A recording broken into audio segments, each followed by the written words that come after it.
Get ready for the new year with a sweet blooming pomegranate from Spellbinders, and wish everyone a Shana Tova, coming up next on Catherine PaperArt. So I have Spellbinders Die of the Month for August. It's the large die of the month for August, and it's the pomegranate, blooming pomegranate, and it's actually going to be perfect for a Rosh Hashanah card, so that's what I'm starting to make. There are lots of pieces to die cut, so I will finish these off camera and be right back. So Spellbinders gives recommendations for the colors to use, but I think these colors are kind of off for pomegranates, at least in my experience, because I cut a pomegranate every year for Rosh Hashanah. So I've changed it up a bit, and I'm using the colors that I think are closest to a pomegranate. And I'll show you that completed in a moment. So as I said, I'm making this for Rosh Hashanah, and the only Shana Tova die I have is this banner die, and it's not going to fit on my card. So what I did was I ran the banner die, and I'm just going to use the cutout letters. And because I don't make 5x7 cards. I mean, I could make it easier on myself and do a 5x7 card, but I'm not going to. And so I am just running a piece of vellum down the edge of the card. This die cut is so big, that's why I said I could make it easier on myself and just do a 5x7. But since I don't do 5x7 cards, I am just going to do an A2 card with this vellum strip down the side,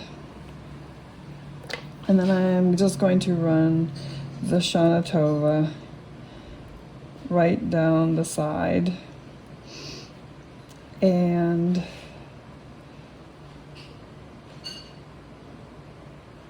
it'll look nice in a vertical presentation.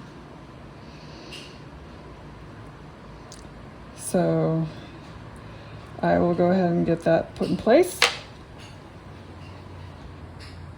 It'll be something like that. So I'll go ahead and glue everything down off camera and be right back. Okay, this is the finished card, and I think it came out very nice. It's very pretty. And again, it says Shana Tova, and that was with the Spellbinders large die of the month for August, blooming pomegranate, and I used, I don't know if you can see it, it's a little hard to see. I used that embossing folder for the background, and that is the arches and dots for August, and that's really right off of the example. And again, I did change my colors, and I added some detailing to the dies, and I've got a couple extra die cuts here that I will be using on the inside when I put the inside sentiment in, and that will depend on who the card gets sent to. And I'll need to make another one of these. I'll need to make a few more of these. And one thing I really wish Spellbinders would do is tell you how many you're going to need of each of these. I mean, you can look at it, but it isn't really intuitive when it comes to these little parts and pieces. Like, this is all layered up, and this doesn't really tell you how many parts and pieces you're going to need. And the dies don't cut out the amount that you need. It's one thing they could improve upon. But that's just me complaining. Anyway, it's a pretty set. Kudos to the designer, whoever it is.